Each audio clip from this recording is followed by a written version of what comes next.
The phrase which is to be the key to our present consideration is in that chapter which was read to us, Isaiah chapter 53, and in verse 1. Who hath believed our report?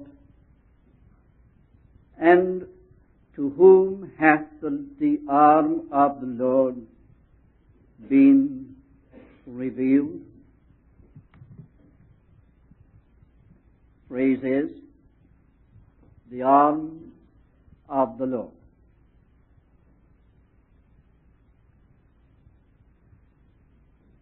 You know that the word arm is a symbolic word in the Scriptures,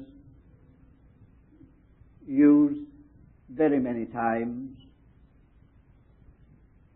signifying that upon which man relies for strength and support.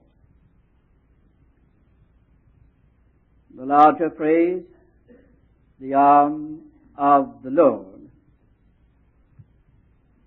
just means the strength and support of the Lord Himself.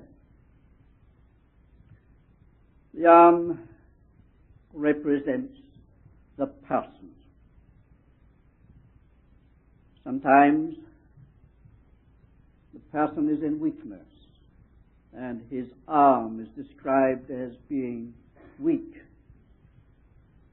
Sometimes in strength. The arm is the symbol of the person, sometimes of the people, the nation, but always indicating the state of strength or weakness. So this phrase, the arm of the Lord, implies the showing of Himself in power on behalf of that which is according to His mind.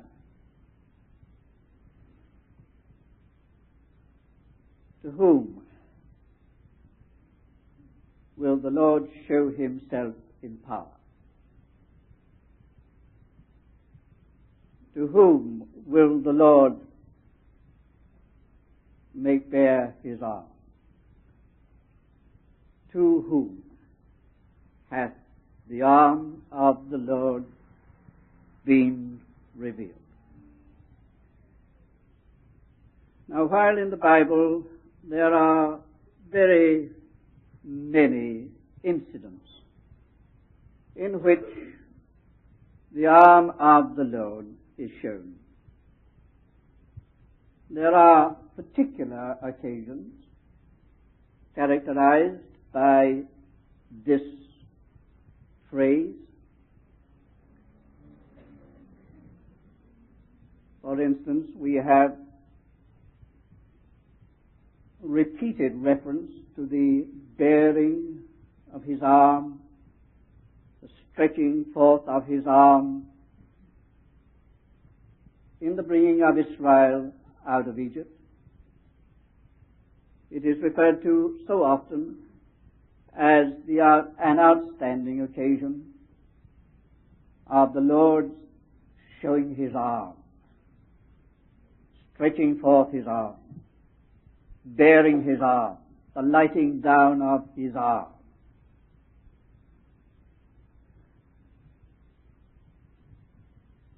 To bring them out,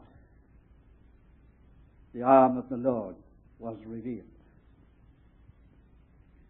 You read, you consider that whole story of God's dealing with Pharaoh and Egypt on behalf of His people. It's all gathered up in this. That was the revealing of the arm of the Lord.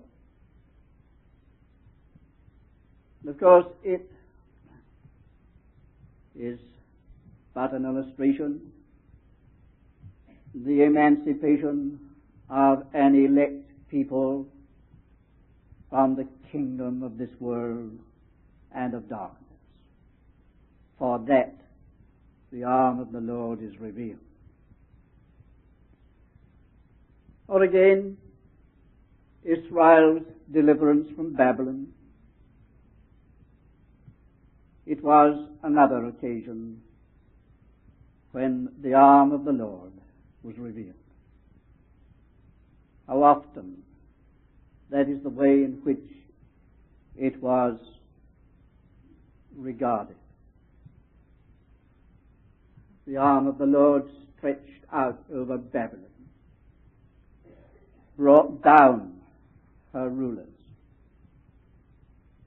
overthrew her forces in order to bring the people back from captivity. And again, that was symbolic. The recovery of a pure testimony amongst the Lord's people, which testimony had been lost. And when the question is asked, to whom has the arm of the Lord been revealed? Or in another tense, to whom will the arm of the Lord be revealed? The answer is there. For that purpose, in relation to that. Again, in the raising and the exalting of Jesus to the right hand of the majesty in the heavens, it was indeed a revealing of the arm of the Lord.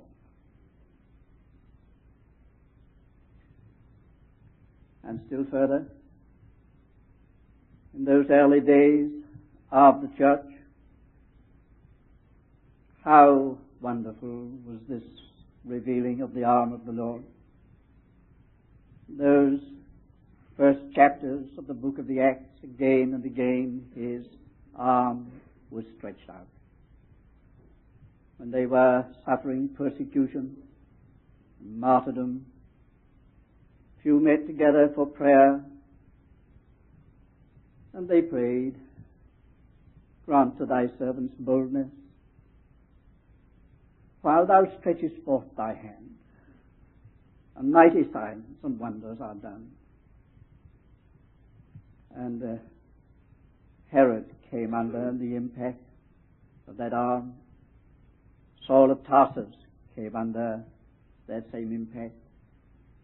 Many, many things happened because the Lord was revealing his arm. Before we are at the end of the New Testament, the whole of that nation of Israel has met the arm of the Lord. The arm of the Lord was revealed in the complete overthrow and scattering of Israel as a nation, so thoroughly that she has never recovered that original integration. More still, Rome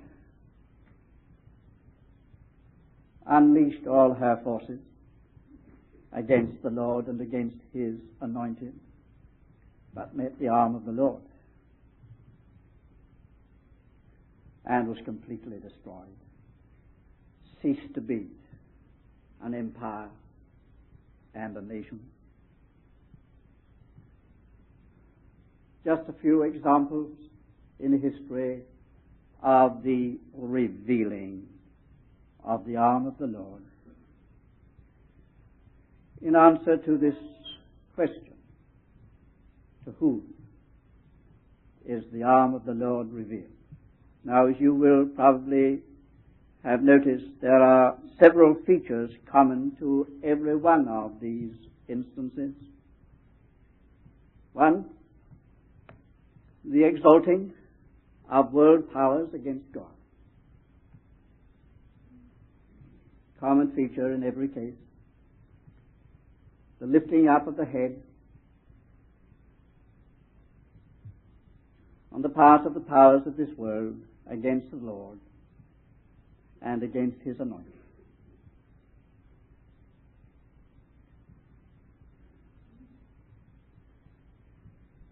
To the involvement of the Lord's glory and the Lord's purpose in a bad condition amongst his own people was common to many of these occasions. It was not to the Lord's glory to have Israel in Egypt. It was very much to the contrary after the covenant that the Lord had made, the revealed purpose of his heart, that he should have the sons of Israel in bondage in Egypt, giving their strength to the powers of evil. It was very much contrary to the glory of God to have Israel in Babylon. It was dishonoring to the Lord and contrary to his revealed intention. So often it was like that.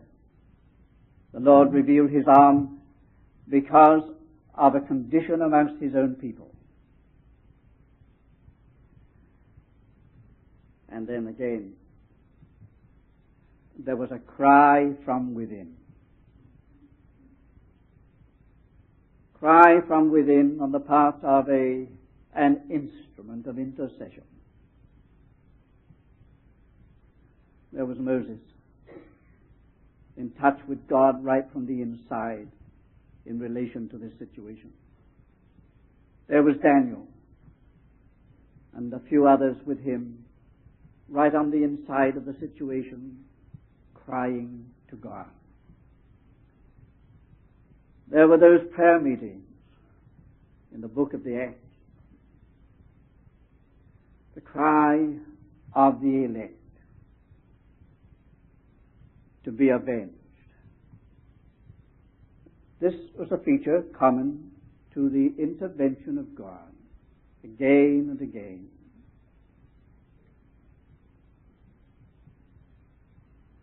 A cry from the inside. Now you see, in relation to all this, some questions arise in our presence and our day. Is there a situation in our time which corresponds to these situations? In that threefold condition? Is there a condition like that today? Well, I think the answer is obvious.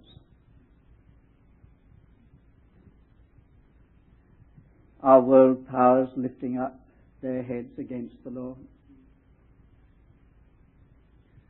Was there ever a time when the very throne of God was more challenged by world powers than today?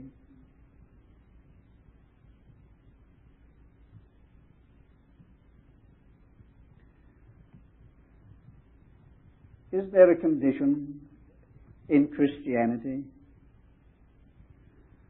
which brings much dishonor to the Lord? Is the Lord's true testimony today involved in a spiritual state which is contrary to his mind as revealed? The answer again is self-evident.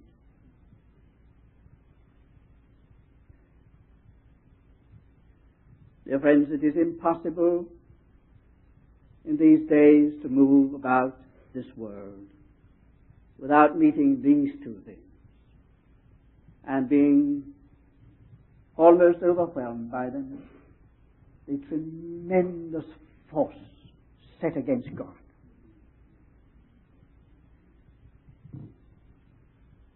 You feel it you meet it. It comes out at you everywhere. Something evil set against God. And if that is distressing, one does not exaggerate at all when one says that even more distressing is this state amongst Christians, speaking generally, shall I say in Christianity, which is such a contradiction to what God has revealed as His purpose. Oh, what a state. We would not dwell upon it, speak about it, but there it is. Sometimes you're almost compelled to say that the greatest enemy of Christianity is Christianity. I speak, of course, very generally. But it's like that. The honor and glory of God is deeply involved in a spiritual condition today amongst the people of God, which is very, very dishonoring to Him. These two conditions undoubtedly obtained today. What about the third? Is there a cry from the inside?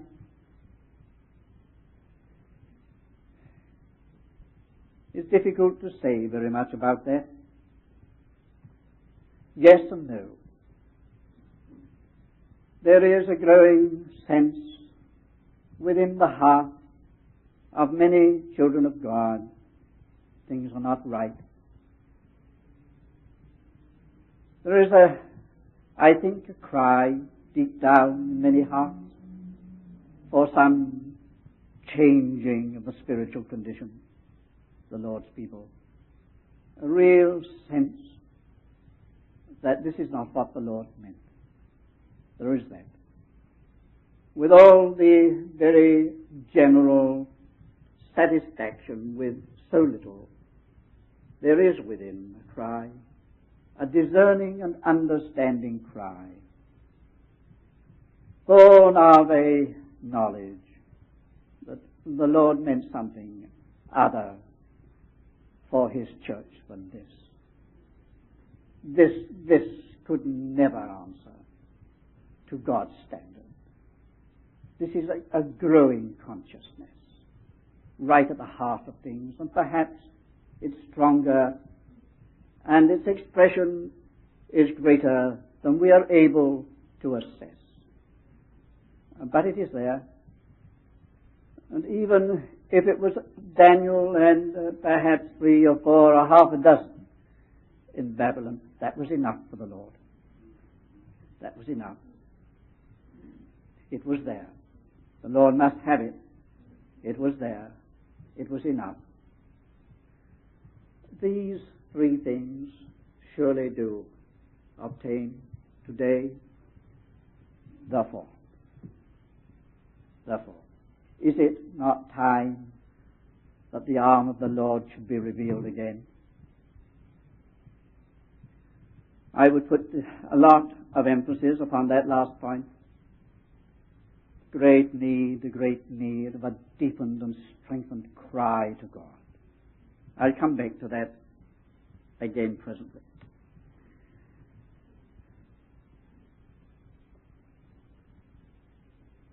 To whom is the arm of the Lord revealed? Have we in the Scriptures anything that would justify an expectation that at the end the arm of the Lord will again be revealed, as on these former occasions? Is there something that would support our prayer and our expectation? I think there is quite a lot, don't you?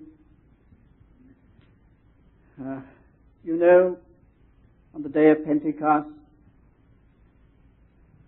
Peter broke off a prophecy before he finished it. He said, "This is that which was spoken by the prophet Joel.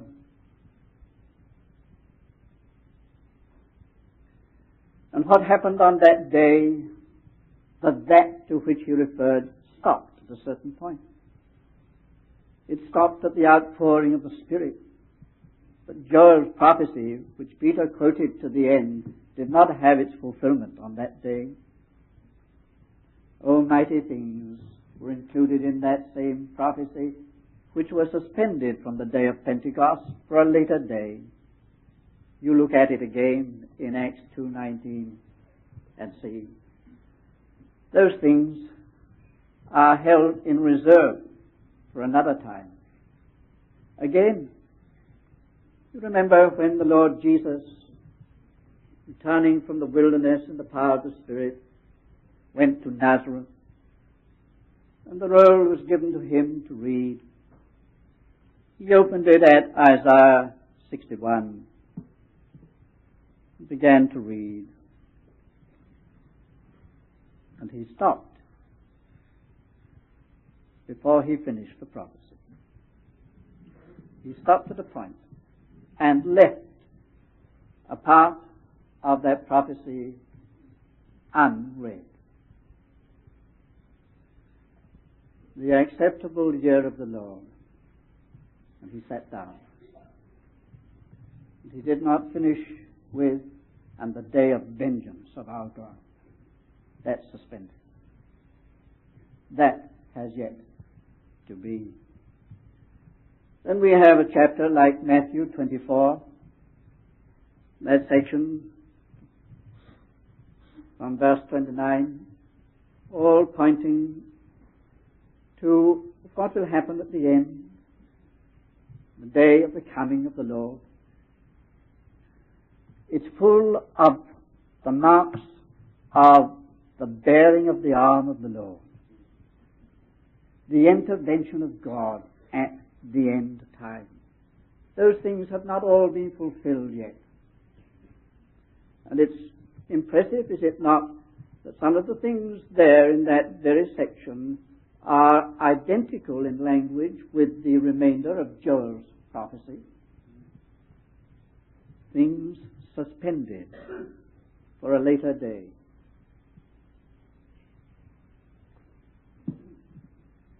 And then what about the book of the Revelation?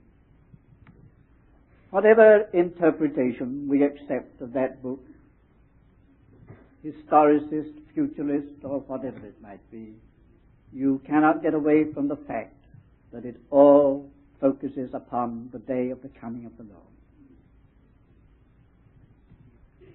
And it is full of interventions of God in the life of the church, in the life of the nations, and finally in the kingdom of darkness, the bearing of the arm of the Lord. I think, dear friends, the answer to the question is yes. There's quite a lot in the Word that would justify an expectation that there is going to be, at the end, a repetition of this revealing of the arm of the Lord. Now we're going to reserve for later the answer to our third question, which will be, what will be the principles upon which the arm of the Lord will be revealed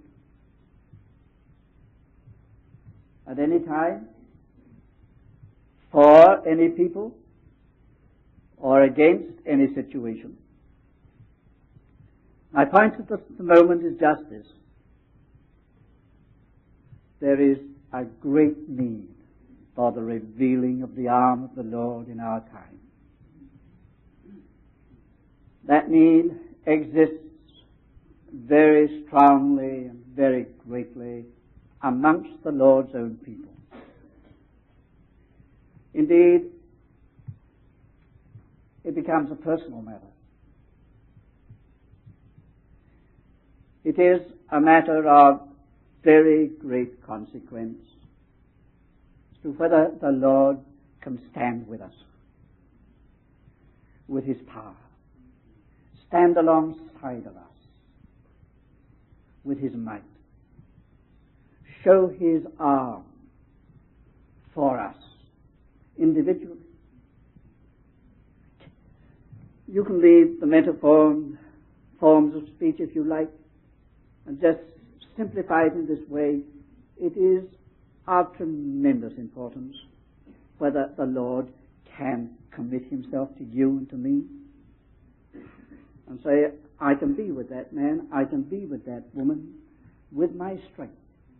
I can put my power alongside of them. And that's a very important matter. How far the Lord can show his arm for us. Or as companies of the Lord's people, it is a very important thing as to whether the Lord can put his power behind us in our local companies. The Lord can just stand with us in strength and say, this is something I'm going to look after. This is something that I'm going to defend. This is something for which I'm going to exercise my power. I'm with this. I'm in this. I say that's an ultimate question. What's the good of anything at all? Anything at all. All our striving and all our teaching and everything else, all our expenditure, what's the good of it if the Lord is not with us and not free to exercise his power and show himself mighty on our behalf? What's the good of it? I say it's an ultimate question. What is true in the individual and in the local and the companies is true for the people of God in this world. See, the people of God were involved in this world situation. And nothing but the arm of the Lord can save them. There is nothing that can save them but the arm of the Lord. There is only one thing that is going to meet this present need and situation amongst the Lord's people, and that is that he should make bare his mighty arm. There should be the lighting down of his arm. And if that is true in these three senses amongst his own people, what about this world? This iniquitous world. This evil, evil world. You know, it's just there that sometimes we get nearest to having our greatest controversy with the Lord. I confess to you that as I have moved again over wide ranges of this world and seen things, sometimes the question has arisen in my own heart, oh Lord, how can you bear to allow this to go on? How can you, being in the position that you occupy, tolerate this?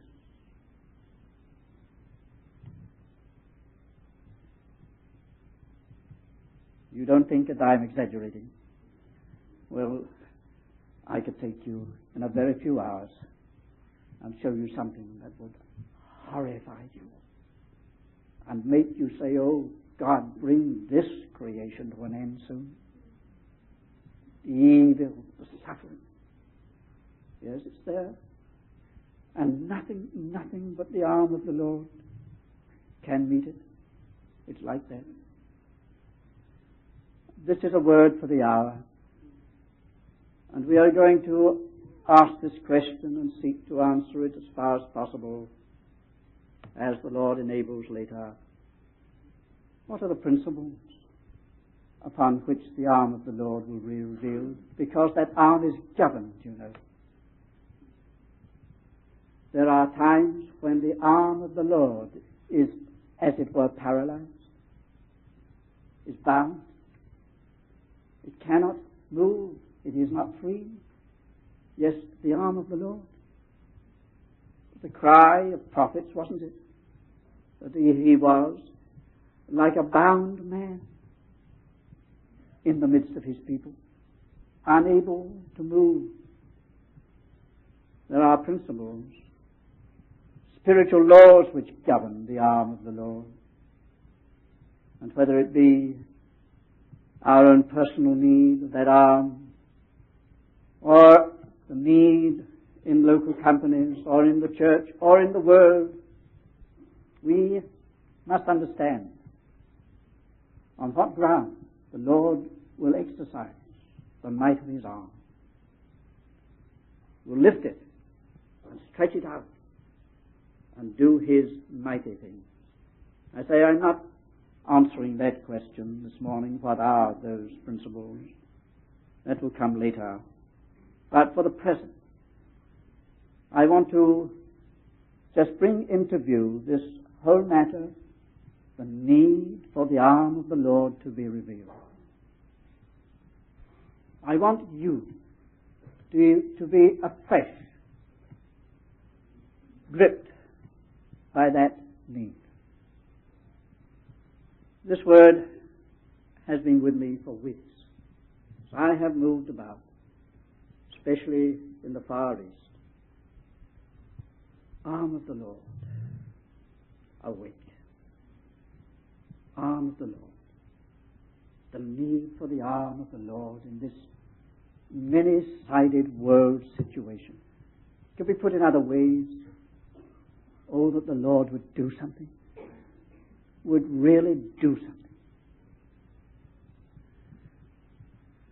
And if the Lord would bring this upon us at this time, as a company gathered together in these days, a new sense of this need for the arm of the Lord to be revealed, and move us in relation thereto, firstly as to the cry, and then to get into line with those laws which govern the arm of the Lord.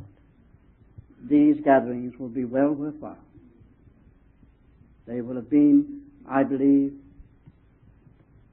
epoch-making, a very real consequence. Oh, that I had the strength and ability to impress this upon you. You notice, of course, that I'm laboring at the moment under an unusual handicap. I like to speak with a strong voice in matters like this. I'm having just, for the moment, to be very restrained. You understand that. It may improve as we go on. But it isn't the strength of voice. It's the matter of spiritual perception. You're really coming into a spiritual sensing of the need of the hour, which could all be expressed in this one phrase, arm of the Lord. So this morning I speak of it in this general way and stress the great need for this cry. This cry. First of all, the cry against spiritual iniquity on this earth. Dear friends, if we could tell you just a little of what we have seen and heard as the result of the spiritual iniquity that is at work in this world. The lie, stripped and rent and harassed, families broken up. Oh, it's a terrible story.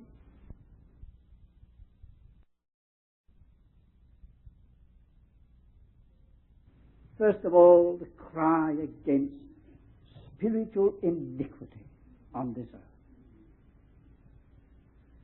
Dear friends, if we could tell you just a little of what we have seen and heard as the result of the spiritual iniquity that is at work in this world. The lie, stripped and rent and harassed,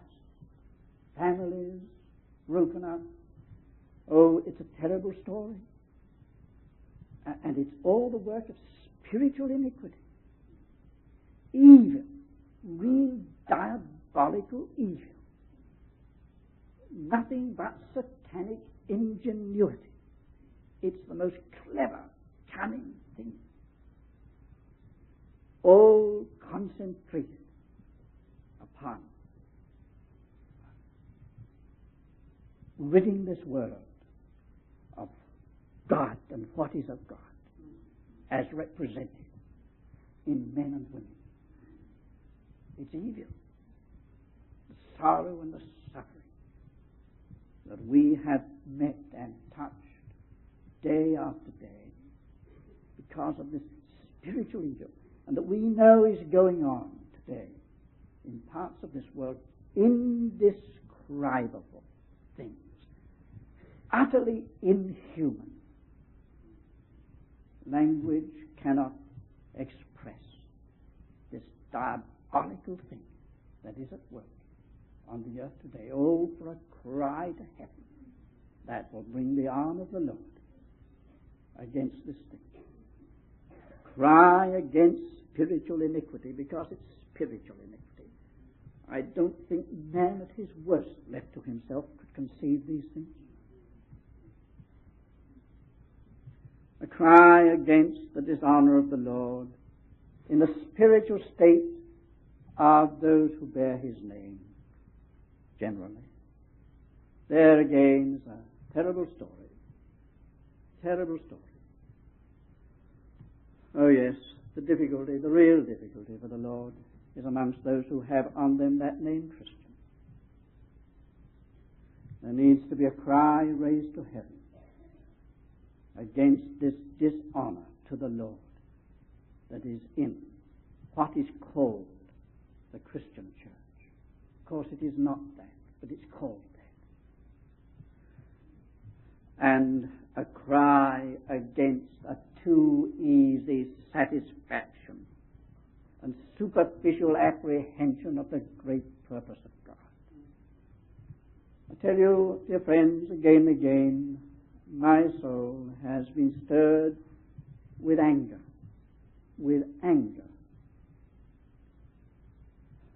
at the superficial and easy-going attitude toward the great purpose of God. Here is revealed this immense purpose of God from eternity to eternity. And the attitude towards spiritual things is, well, a mere modicum satisfies. A little bit is all that seems to be required to bring a great deal of gratification. Oh, it's heart-rending. If you have any idea at all of the greatness of God's purpose, see how it's all just carried right away with the most superficial, glamorous kind of Christianity. As though just this noisy, jazzy thing corresponded in any way to that vast purpose of God concerning His Son. It makes you angry. It stirs you to the depths. There needs to be a cry against that which is a substitute for the great purpose of God. Now, when Isaiah, this prophet, became oppressed with the evils within the compass of the people of God, Israel, and with the evil in the nations outside, he cried with a great cry. You have it in chapter 64 of his prophecies. Oh, that thou wouldest rend the heavens and come down, that the mountains might flow down at thy presence. As when thou didst terrible things of old, thou camest down. Cry, there you are, so late in the prophecies, chapter 64. Oh, that thou wouldest rend the heavens You've only to move about in this world and really size things up and sense things for that cry to be born in you. But my point as I bring this preliminary word to an end is, ask the Lord to put within you such a cry, to make you a part of this inside cry for the glory of God in a day like this. To make you part of that essential instrument and vessel, like the Daniel company, or Esther, or Moses, or the prayer meeting in Jerusalem, or many such at other times before and since, to make you a part of a vessel that will reach heaven with a cry and bring that arm forth, because that is a vital principle. I will be inquired of for this thing by the house of Israel. The arm of the Lord will not just happen. The arm of the Lord is, after all, in response to something that is crying to the Lord. Shall not God avenge his elect, which cry unto him day and night? I say he will. He will. But he must have a crying elect. The Lord makes us like that. This is, I know, a solemn beginning. May seem a bit of a heavy beginning. But really, dear friends, this is a day for being serious. Time for facing the real situation. Not just going on as though all were well in a fool's paradise. God must be reached with a cry in these days. And I can only say this to you out of very close touch with this great need. I'm sure if you had been with us in these past months, you would have been stirred in this way, and you would have come back as we have with this in your heart. Oh, that the people of God would get to crying to God about this situation. So I lay it before you right at the outset, and if the Lord enables, I hope to take you further in this whole matter of the ground on which the Lord will move.